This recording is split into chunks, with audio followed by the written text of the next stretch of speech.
Mwana mwasi oyo ya 12 ans akobina na clip wana ya Wenge. Ezali yo to ezali yo te? Ezanga. Eza yo? Oui. Ezanga. Ozo yeba mukolo wana ndenge obinaki na clip wana? Nayebi jour, nayebi mukolo ngo. Nayebi très bien. Clip yango salama wapi? Clip oyo salama na nganda ba pêcheur. Na nganda ba pêcheur? Oui. Na sima ya à l'époque ezaki na sima ya ambassade à Suisse. Ambassade à Suisse kokita neti kota mes officier. Côté Chanik, ba côté kuna. Fleuve Congo Hotel. Ezaki CCIZ. Oui. Bon côté wana. Nganda ba pêcheur ezaki wana. Yo zako sala nini kuna? Mwana 12 ans na sima nganda ba pêcheur zako sala nini kuna? Mosano zako sala. Kuna nando kine ezaki na tamo mama botaka. Ya botaka azaki na wale. Te maman na soda papa za na mutation. Oui. Totika ina maman. Maman mesaya ko début tango ki botalek na biso suka. À côté wale. Préférer que to kozanga bon to vanda bon te to zelaka salaire. Non ande ko kila sobi fufu. Atili biso na bassin to bando ki teka kuna na nganda ba pêcheur wana. À partir de quand kobolo to tamsa na gombe. Bele ba yebinga pe na gombe na tamsa fumi na gombe ba minga yebinga. Kota clinique ngale ma clinique chinoise. Na vernier batete la tout on est qui peut se mettre ça fufu on doit soukaner na fleuve wana na nganda ba pêcheur. O sala na Wenge muzika? Non. Nasana. Bon okotaki na clip ya Wenge muzika ndeni? Bon izala obi ke bana tamba kula ka kota na la sir moko. De mona ka lisanga bato mu ba ya kana ni tu dire ba ko visiter fleuve. Et ko visiter ni nganda wana. Bavandaki balia maboke ba visiter ba visiter ba vandi bisika tondo te kana ba lia maboke. Ba tie musique ezobeta na radio. Tellement à l'époque là na sendo binami ba serana ba mini kao les orignées ba concours de danse ya bana série wana na bina na ba ndinga a quartier ka. Donc ba tibe musique ya na tellement na linga ko bina mingi. Ko bandu ko bina. Na ndo bina na ba to ba telinga ndi na bina ba sepeli na ndo bina. Ba bina na ba bina ka ndo bina ko biso to filmer. Est-ce que bayebisa ki yo que tozali bato Wenge muzika to kozwa image oyo to kochango na clip na biso ko tamba mokili mobi? Non. Bina comme ça to film ba isinga pete ke ba sa bato Wenge muzika et bisinga te so pendeni à l'époque la taka. Inconscience mwana moke à 12 ans. Mineur. O se pela o bina batala o pona lingani ko bina. C'est mon bango. Pona bima lo star mo ma bénéficié. OK. Star mo binso do be nga ba pona bina te ka fuye. Partout na tambola même ba yebi mais la limite ya on a préféré ton yoki ke ba on surtout ba sanga na biza occasion ngo ne posa bemele ba on a soumettre kana mibeko na biso ya mboka okoki ko utiliser image ya mutu te sans pour autant yo na ebo signer ba accord. À l'époque maman Sylvie azaki na 12 ans donc elle était mineure. Pour apparaître na clip tona eloko moko songolo il faut bo solo la na ba parents na ye pour na balekisa image na ye et de surcroît c'est un démuni à l'époque azaki démuni parce que bazo débrouiller na mombongo na bango ya fufu et na bomwa na nyonso peut-être qu'elle n'a pas trouvé d'importance pour elle le plaisir était de danser ayeba qui peut-être ba droit na été bon ba pesa moi sur na ba pesa combien ba pesa belé kolekana ba avocat ba droit de l'homme bazana pour la voix des sans voix a déposé pour ba image ezali ba preuve ezali pendant 27 ans ba opé ba CPA na clip wana tilelo batala rango attention Didier Marcel a PCT attention Blaise Boule a PCT attention qui Adolphe a PCT Wera na JB bazambo Maman Sylvie azali na bana 4 ayaki na bana mibale atikaki bango kuna bayambie na munoko bien mais pour na image ne pas pesa ye mbongo ou bien par rapport na image na ye na clip ndela tournaki wana ba pesi ye eloko te mama tango bayambaki bato ya Wenge muzika 4x4 na justice concernant ba image ya Maman Sylvie Mbilisi nyonso obomoni yango wana puissante chez Dr Cathy Munga. Comment dans la sœur Cathy Munga, nazali naturothérapeute, nazali kosura bandeko bazali na bokono au moyen de plantes naturelles. Bandeko bazana ba problème ya ba hémorroïdes interne tout comme externe, infection urinaire, prostate, azoospermie, obota ezalité, rhumatisme, nerf sciatique, gouttes, règles douloureuses, glaucome, vision floue, motopathie intense, sinusite. Awa nazana kati ya laboratoire. Awa nde bisika na séchaka ba plante, banzete, ba makasa ya ndenge na ndenge, depo na nga yango yo esika na salaka ba formule na ba solution na nga. Merci na équipe mobimba ya Maison chez Cathy, en particulier Joyce Bolaba. Shalom, shalom à vous les enfants de Dieu. Na Pesibilombote na Kombo na Yesu, c'est bien moi votre frère, le pasteur Israël Nash. Je vous salue au nom de Jésus. Je suis précisément à Kinshasa. Naza responsable ya Ophelina, Jésus est mon papa. Na ye liboso na bino pour na représenter bino bana o bozomona na bilili pe ba difficulté tozanango. Na bandaki musala oh ça fait longtemps ya koboko la bana selon ainsi dit l'Éternel. Mais ba difficulté ezamingi te ya loyer parce que tozo foutela et puis difficulté au foot la bana minerval pour to chute au bandaki to pesa qui avance mais tikali ndambo nazo banga ke bana oyo bakata classe bakoma nango na sukate. C'est pour cela Dieu m'a mis au cœur na lancé message oyo na batu nyonso ya motema malamu basunga bana oyo bozomona na bilili bana oyo bozomona na bilili ndambo na jeu na rond-point Ngaba ndambo Victoire ndambo Limete et puis ndambo l'état pesingai pona bande kolanga nyonso ba congolais bobi ba réalité nini to passer nango na mboka soki nga simple individu na ndimi kozwa bana o na bokola na ainsi dit l'Éternel soki l'état s'est décidé to mona suba fazer na nzelate c'est difficile ya osala ngonga moko. C'est pour cela nazo lancer appel na bana nyonso nzambe pona classe ya bana oyo pona loyer na bango kolata pe kolia na bango na osenga na batu nyonso baza cœur sensible pe bazana motema kosunga ba sunga biso pe ba salisa biso toza na commune ya Kalamu quartier Kauka référence ya monene tukangami na université Kimbangiste avenue comme on eza Marin le numéro 16 numéro de téléphone na biso pona bato balingi ba contacter biso pona ba détail mosusu eza plus 243 89 72 32. Voilà maman Cathy Munga, la nation puissante. En tout cas merci pour la service qui te redonne la biso ba quinoa et puis diaspora pour na ba produit no qui te redonne sur la biso na maladies différentes et belé à Moka Congo. Alors tu as vu que hémorroïde déjà primordial pour la biso plus ba quinoa biso pour te ko vendre ko tambola. Alors maman Cathy Munga un mot d'abord na vendre bota la biso ya super promo 243 au ba CP la be bandima centre na biso kitoko la nation puissante. Bonjour Bandeko Balandi bisika nyonso bozali. Bonjour Nayo papa Ivipan. Bonjour bonjour Namika Oazaki na sima ya machine. Kombo na ngai maman Cathy Munga. Nazali naturothérapeute, nazali koso moyen de plantes naturelles. Nazali bongo na commune ya Ngaliema, na quartier Kinsuka Pêcheur, na avenue Maindombe numéro 99. Référence carrière Carré Grèce. Kuna na yambaka de 6h à 9h30. Consultation 15 000 francs congolais. Na travaillaka tous les jours sauf le samedi et les dimanches. Numéro de contact nanga ezali plus 243 82 20 000 12 à la fin. Deuxième bureau nanga eza na commune ya Kalamu, na quartier Matonge sur l'avenue Ikelemba numéro A9. Kuna na yambaka de 12h à 14h30. Consultation 15 000 francs congolais et la sengi na bino abonné à Super Promo 243 pour s'abonner massivement na chaîne YouTube nanga na kombo ya CM la nation puissante. Merci papa Yves. Merci beaucoup maman. Alors ma maladie nini o maman aza capable ya ko sunga ba congolais ko sunga bana mboka.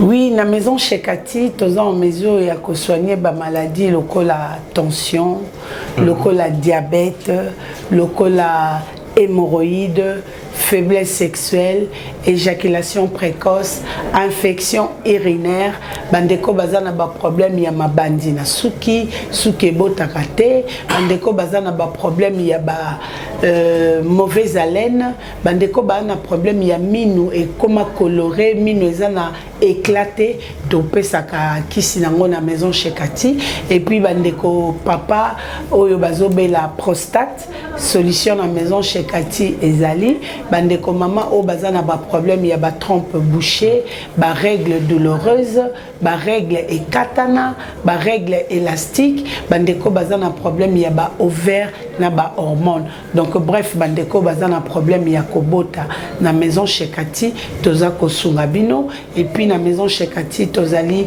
na kosunga bandeko bazana problème ya glaucome, tension oculaire, bandeko bazana problème ya vision floue, vertige, misu mokosa, misu ezo sala pasi, misu ezo pesa mutu pasi, ba insomnie na maison chez Cathy tozali nango, sans oublier tozana miel pur, tozana plus blanche oyo eza ko nettoyer ba carreau na ba kive oyo guga, ba kive na ba lavabo oyo njuluka, plus blanche eza wana pona ko donner éclat na ba toilette na bino. Alors bandeko poison? Oui, bandeko ya poison pe oza na difficulté, oza na toxique na nzoto, yaka na maison chez Cathy toza na kisi oyo kosunga bino pona bo retrouver santé. Ndeko mo abenga biso na Luanda alobi aza plus na problème ya cancer. Lelo tout le monde bandeko bele ba kufi na ba cancer et ça va né petit absolument caméraman Gianni célèbre image a kufa na cancer à gorge. Oh là là. Et sa maman aussi a été kufa.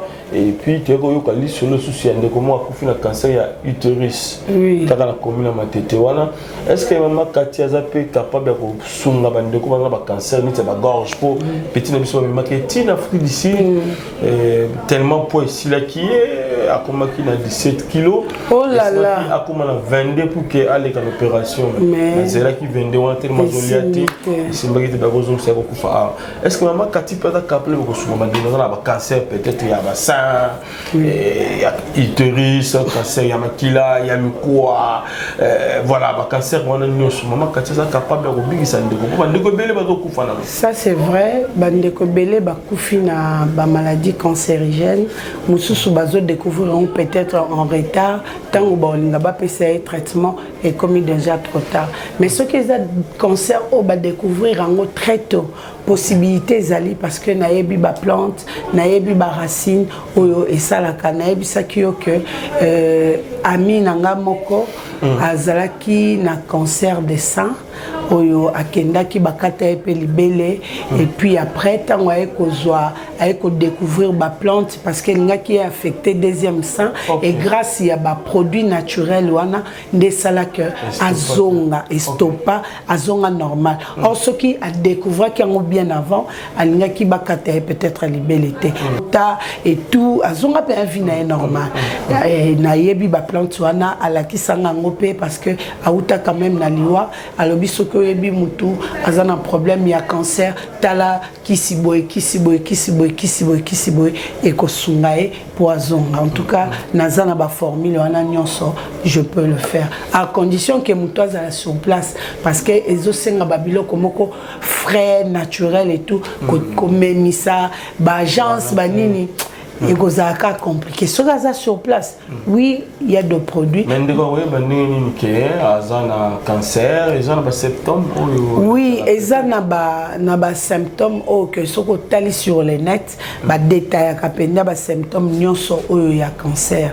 Et puis, biloko peso même la bande ko ba cancer d'utérus, ezali mingi biso bande ko basi tolingi bibaka baka bitiatia, babiloko moko tozo sale les anango importante et même la biso ba complications belé. Alors s'il y a moyen de se prévenir contre ces maladies parce que les maladies moko la plupart du temps batu babika nangote. Alors s'il faut éviter que comme on a extrême et aux malades. Voilà, merci. Alors maman Cathy, c'est un plaisir ma Cathy na différentes maladies au tangele biso au Nzambe à salake au sunga biso ba congolais. Alors maman Cathy ça na dossier moko ya ndeko Sylvie Soko tali na clip ya Pentagon, il y a un déclencheur à Wenge, 1995. Nzembo Oyo était peu buengo. Il y a un Didier Masela. Il y a une fillette habillée dans la Katiwana, elle a âge à 12 ans, comme on a Sylvie. On est côté Kafoufou. Sur le clip, on a d'autres Kafoufou. Oui. Elle a servi entre temps à Zobinapé. Alors, la fille a eu Lelo après 27 ans. Voilà. Abimi Lelo après 27 ans, il y a Wenge, il y a séparation même. Je ne sais pas sur Abimi Kaka. Pour un concert où il y a les 30 jeunes, on va s'engager Missoussou. Maman Sylvie, Abimi, a eu aussi 3 ans. À côté de qui n'a pas de quoi Wenge, na showbiz dans ma répétition na bango, on peut se même polo, c'est même interview, il y a mon galobiango et après bah yo kana ki ba kopé c'est vraiment le meilleur par rapport à l'ongina ndenge le kaka na clip on a bien sûr bazaka ba de ko belé na clip wana mais il y a qui un peu primordial tout le bazar qui pena moi mingi pena daki moi en tête na kati ya clip wana na koyi na kotako bina quoi. Alors les gens doivent réclamer bah droit na yo na ba futa mon solo wana après 27 ans. Alors bien ça na moyete mais nous avons besoin mingi na clip wana. Alors maman Kati pona yo pour analyser ndenge nini. Est-ce que maman Oyo Sylvie a la raison ou pas? Pour outiming boma azara kichasa pour réclamer mambo na yona bandima ba futa yeme ba ba futa ili susute. Alors en tout cas et salut moi pas si mingi aina bana na yemi balé. En tout cas papa Yves tozala vraiment au milieu du village hein. Na côté la maman Sylvie na côté la Wengete na mibeko na biso ya mboka. Okoki ko utiliser image ya mutu te sans pour autant yona ebo signer d'accord. OK. Et surtout que à l'époque maman Sylvie azaki na 12 ans. Donc elle était mineure. Pour na apparaître na clip to na eloko moko songolo, il faut bo solo la na ba parents na ye pour na balekisa image na ye. Et de surcroît, c'est un démuni. À l'époque, Azaki démuni parce que bazo débrouillé na mombongo na bango ya foufou. Et na bomoi na nyonso, peut-être qu'elle n'a pas trouvé d'importance pour naïe le plaisir était de danser. Ayeba qui peut-être ba droit na été. Mais bon nzambe kanda sa makamnae au katoloba nyonso ya kuku bibana poissa. 27 ans après la maman réapparaît pour encore réclamer ba droit naïe. Moi je pense que elle n'a pas tort.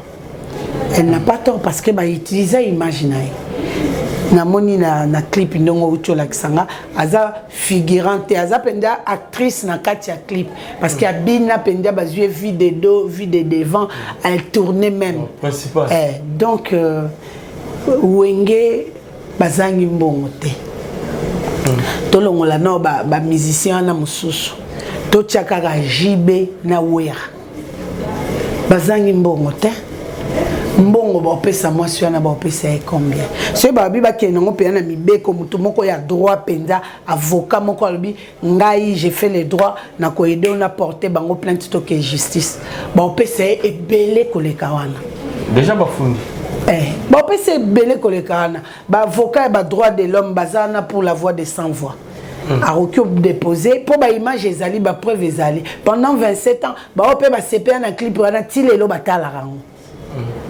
Moi je pense que Zaki est là comme si c'est un amiable. Le fait que Bakutana qui n'a pas promis qui est va changer bangoni.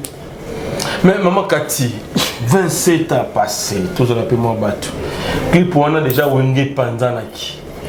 Didier Masela, Azara ami qui est poto, Alain Makaba ami qui est poto, Werason Jibi Bazalara Awa. Pourquoi pas Kolanda Jibi na Mawera à l'époque, tant on Bakabona déjà, Bango Bazana Bisson qui ça. Non, peut-être qu'elle n'avait pas encore connaissance. Elle n'avait peut-être pas connaissance. Peut-être Ayeba qui m'a droit n'a été. On ne va pas lui condamner pour ça. Ce n'était qu'un enfant de 12 ans. Moi, à 12 ans, on réfléchit. Et à cause déjà la. Et si quoi, Koli? Si quoi, ça peut-être. Et même à déjà passé, pourquoi pas Yaki? Bon, occasion, peut-être il y a boye et Zalara est sauté. Tant que super Luka bango individuellement et Simbate. Et maintenant que baza ensemble, elle a saisi l'opportunité. Opportunité, il faut qu'on saisisse. À chaque fois tu as l'opportunité, saisis-la. Pour éviter ce qu'ils ont à l'issous. Si on a saisi l'opportunité, ma bézate. Ma bézate. Attention Didier Marcel a pessiété. Attention Blaise Boul a pessiété. Attention qui Adolphe a pessiété. Ouerana Jibé. Baza Mbongo. Baza Mbongo baza quand même star international. Toké tozong. Et ça le roi boédé mutumoko ya pasi boédé. Bango ba edara ba démunité.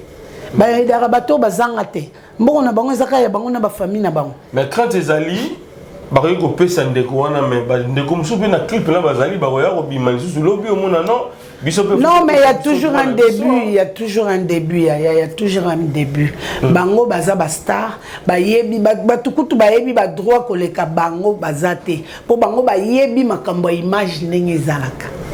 Bango ba yebi makambo ba image ndenge ezalaka. Donc akoki ko s'hazarder te aya na loyenge azwelonga mutu. Pour so zwelonga mutu reconnaître que zai au foot na l'état azana droit. Au solo la ina ngate. Bo pesa ngambon te. To signer ba papier te. Bon botia inga poani. Au monde, ce qui écoute na l'état et okene mabe. Et que mabe parce que ndengo lobi wana ba o bazalaka te, ba o ba yeba te bango pe ba robima. Au monde. Donc ezali kambo ba benga ye maman Sylvie. Ma pesa ye moi quelque chose. Ce gars appelle une situation compliquée. Au Sungi de Gono, moi, c'est à congolaise. Ça n'est pas au Pessimbo na Est. Pour bien outil Goma. C'est Boma. Boma. Au Salnet au Sungi de Mini, des tokenotika bambo na orphelinat, des tokenotika ba homme de vieillard. Puis ça va y avoir un soldat. Ah. Sungaye azamwa soldat ba soldat o bazo bundela biso kuna na est po bande kona biso est bazo kimia bo pesa ça. Mais ndenge yo tali à l'époque to ba maman zokata moi 1000 francs te pourtant on zoteka ba tindi obina alors bi bande ka wenge bazaki wana ti ndele mo nda filmaki tu danses bien et voilà ba et c'est binago ndenge zoteka na bazo binisa ye bande supi bazo bina ben na époque on a zokata moi 200 francs te mo be pona bi ko na so pese moi 1000 francs o chabi na tout ça la ba nzela la biso mona ba ça la ngo est-ce que zokata moi 10 francs te na époque wana ya 10 francs o azoka na époque wana na mbongo vidéo ane kotisa e kokana te ya ekoka ngai penza na ndenge na ngai na compte ya boma moto omoni faut relation ba soigner ngo kaka on ne sait jamais lobina na osunga na yeba ki après 27 ans moi soina obim et vanité donc lobi pe ko ozala moi si moko boye o ya poids qui a volé kana cacha moi soina faut betam omoni faut que bible ezoloba chercher la paix avec tous sans lesquels personne ne verra l'Éternel kaka par rapport ya maloba ya bible bu pesi tisani neti ngai boye so na se reprocher na eloko wana ngam naza en faute na obom il y a une époque où biso peto yeba ite talaka to banda pe sika et tout mais na ndengo ye na ndenga mabete to za ngo pete talaka bamboka ne koma ya mwa muke yango to sani ba papier ke olandela ngai souté parce que moni biso pe bampia ke kota batumitu pe beba a okyo pesa ya prazongi ya bio azo kité donc ça les langa papier ke ndé na pesi obo fini terminé c'est tout il est qui na ngo c'est vraiment médecin mbongo na maman pas si est-ce que ba ko raisonner vraiment mon pas si tozana pona ko sungana tozana pona sungana na yamba pe batu mususu relation te ni de tozana relation te na yebi kombo na été maman na landaki na radio na ye vraiment nazo souffrir tala hémorroïde bandanga kala naza pena mbongo te otikanga kande kono ozana chote ozana chote niveau représenter le tableau wana yaya opesa po ebimika lokwa action de grâce na pesi batu nyonso bakotaka bayaka osomba te mususu pe ye niveau kakoleli yo na niveau lembiselu elongi ozana choix opesa voilà ozana choix opesa na cadre ya action de grâce na cadre ya aide na cadre ya soutien pesi ya ndeko no congolaise tata mwasi bana o mais monsieur comme la justice lelo bandeko ya fondation, les racheter. Oui. Bah, fondi déjà, on est 4 fois 4 tout terrain. Wow. Alors, dossier très bientôt là, maman Sylvie, à Zoé à ça. Et pour qu'elle va qu'il y ait un samba, n'a pas de quoi Wingé. Trouver une idée comment? Idée est ma bête parce que bangi va faire valoir ba droit naé. L'idée n'est pas mauvaise. Mais attention à la justice. Ceux qui peuvent retirer plainte, ils vont retirer. Au lieu de faire un échelon, na bato ba yeba ki te ba ya oyeba. Bambongo kutu fallait bo pesa te, bo ya opesa ngo. Moi je souhaiterais bo solo la en amiable. Aye kaka parce qu'il y a une situation te. Tom soupazo galérer, bo ko pesa ata moi 1000, ata moi 2000. Et longo la bino et l'autre côté. Bozala vraiment bagalant, bozala bagalant, bozala star à minene. Ya wera, ya jibe. Moi ba star ya mboka na biso, bozala fierté ya mboka na biso. Sala net ozo sunga démuni, ozo sunga orpheline, ozo sunga vieillard moko aza sans abri. Bo pesi eza ba œuvre caricatif, ndambe ya pambola rango pe. Bo pesi esi la nango. Ezaka ke aza en situation muke ya malongate amoni pelo kwa na ngia saisir opportunité net mutu nyonso akokai ko sala. Bo landa te ke o ye eloko eleka te za ba droit na l'état za droit. Bo yokana biso na biso bala mboka to ko bomana te bo pesi moi mukelenge esi la nango. Voilà, bo pesi moi mukelenge, je crois bien.